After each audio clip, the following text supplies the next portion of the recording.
Viime leirimme alkoi ja nyt meidän ongelmat näiden kämpän ovien kanssa jatkuu.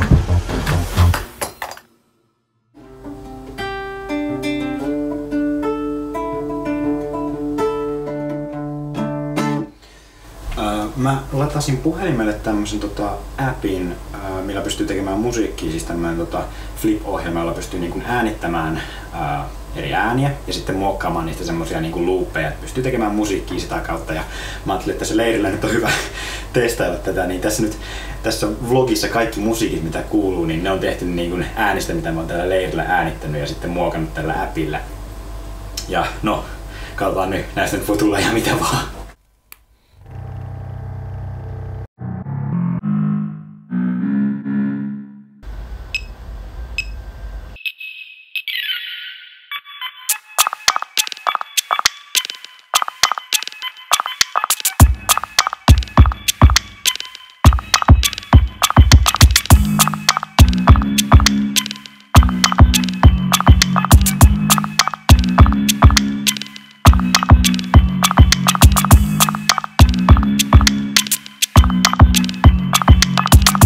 Olisi taas 3 viikon leiri täällä Pajulahdessa ja just tuossa mietinkin silleen, että se on nyt ensimmäinen kerta sitten vuoden 2015, kun mä oon täällä Suomessa tälleen tammikuussa. Aiemmina vuosina on aina ollut jossain leirillä, mutta nyt on sitten täällä leirillä myös, mutta täällä kotimaassa sitten leirillä.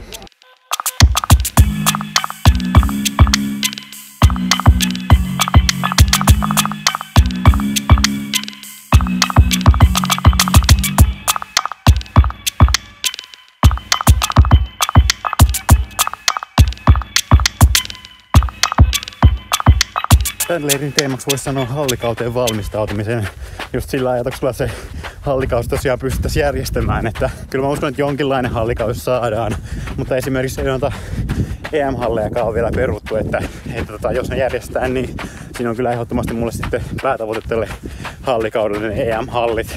Se oli se 345 on tulosraja sinne 1.5 ja 1.498. Sillä edellisellä marraskuun leirillä täällä, niin just sillä viimeisellä viikolla mulla alkoi toi polvi vähän kipeytyy. Se oli just tämmöistä juoksijan polvioiretta, eli niinku, että reisi on sen verran kireä, että se ottaa siihen polveen kipeästi. Mä nyt on siihen saanut vähän liikkeitä, jolla sitä saa huollettua ja se on ollut nyt ihan hyvin hallinnassa sitten, mutta tässä nyt kun tääkin on kova leiri nyt täällä, niin se pitää kyllä ehdottomasti olla tarkkana sen kanssa, että ei lähde kipeytymään.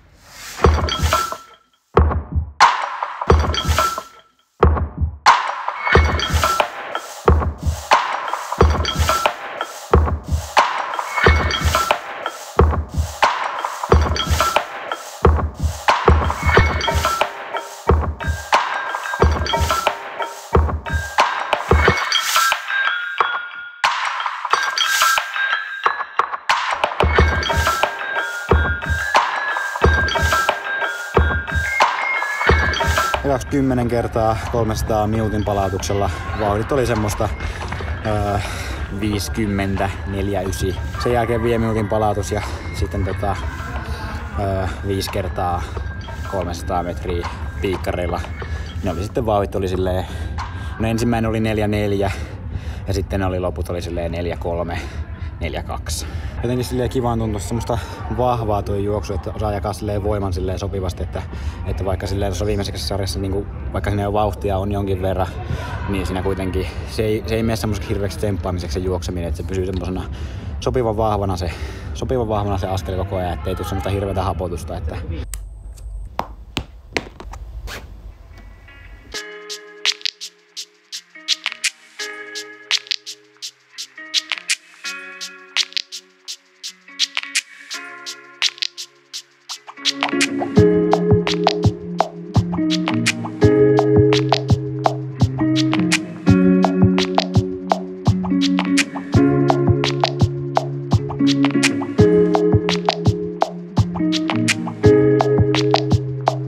istuskelin ja kattelin telkkaria.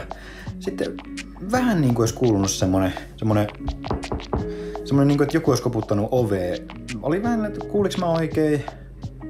No ei kuulu toista koputusta. Ei kai kukaan koputtanut oveen. Niin sitten kuuluu niin kuin täältä niinku täältä meidän kuistin ovesta. Tästä niinku mä menen tähän ja se, että kuka sitä tulee ja avaa näiltä kaihtimet tässä. Niin siinä tossa oli doping-testaajat on Suekin semmoisen henkilökortin kanssa silleen, että no niin Joonas nyt toista testin paikka. Ne oli siis koputtanut tuolta ovella, mutta me ei oltu kuultu silleen. Villekin sanoi, että se vähän jotain kuuli, mutta ei silleen kunnolla sitten, ettei menty avaamaan oveen. Niin sitten se oli sitten, onneksi oltiin tässä sitten ensimmäisessä kerroksessa kätevästi, niin se oli sitten testaaja kiertänyt tuolta kämpän taakse ja tullut tähän sitten kuistille sitten koputtamaan. Niin otettiin sitten tosiaan doping-testiä, että tälleen ne tuli sitten leirillekin löysivät testaamaan ja otettiin virtsanäyte ja verinäyte sitten kanssa.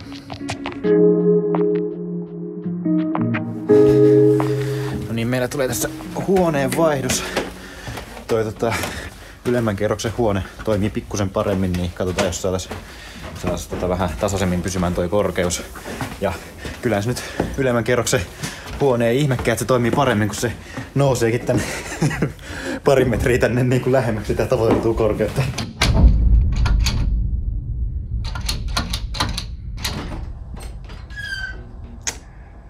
Muutettiin tänne uuteen kämppään. Muuten hyvä, mutta ovi jäi lukkoon. Ei tässä olisi lukkoa, ei tää silti jäi lukkoon.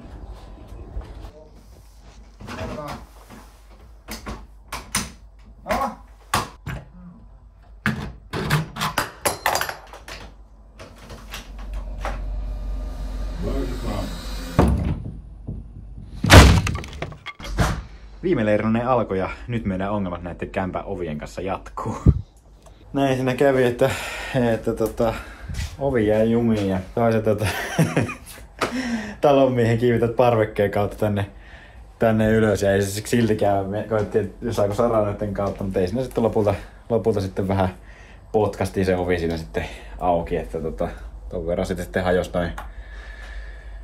toi karmi tosta sitten, että tämmönen perjantai.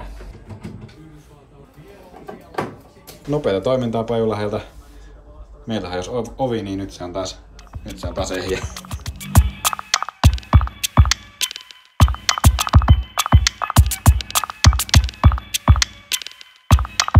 No mitäs tänään ohjelmassa? Tänään on taas tonne ja 6 kertaa tonni.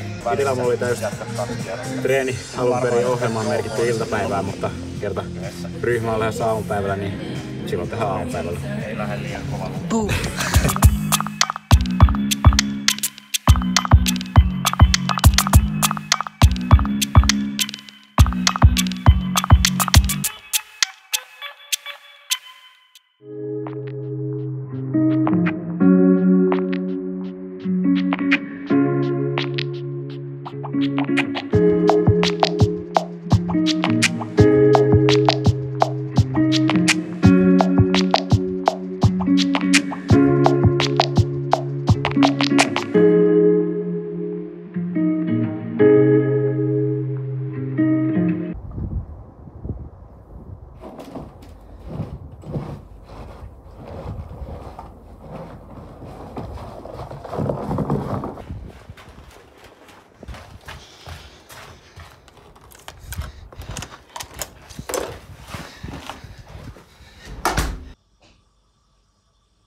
Katos just silleen pahimmoille, että sieltä tulee tuuli puhaltaa tähän käytävälle nämä lumet ja ne tasaantuu sitten just tähän meidän huoneen ove eteen ja sitten jos toi ulko-ovi jää raolle, niin huomattiin ainakin päivällä, että meillä lähti korkeus putoamaan, niin sitten testattiin, että lakastiin noin lumet tosta pois, niin lähti korkeus taas nousemaan. Niin.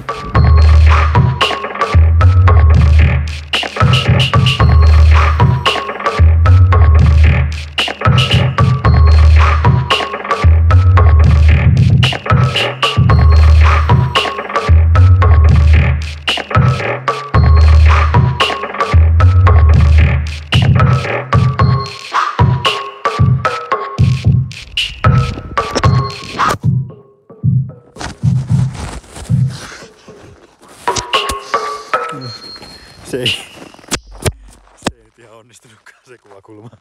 Tänään olisi semmoinen treeni kuin 10 kertaa 150 metriä ja saadaan siihen toi valojänis ja vedetään ne silleen, että ekat 3 tulee 21 sekuntiin, seuraavat 3 20 sekuntiin ja siitä sitten seuraavat 3 vielä 19 sekuntiin ja sitten viimeinen niin kovaa kuin vaan lähtee.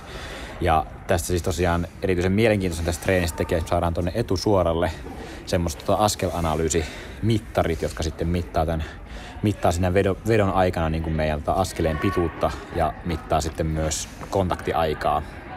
Että saadaan semmoista hyvää dataa tästä treenistä sitten myös siitä omasta askeleesta. No niin, aletaan olla valmiina. Treenikaverina nyt John Rudolph. Are we ready? Yes.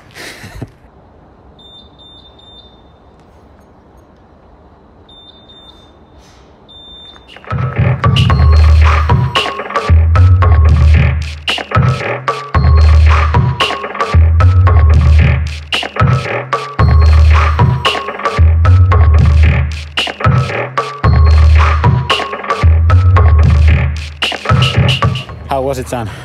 It was nice and hard. Yeah. I like it. John did a little bit faster on the last one, but But it's not important on training, it's Yeah. important on race. yeah, that's true. That's true. I'll go faster on race then.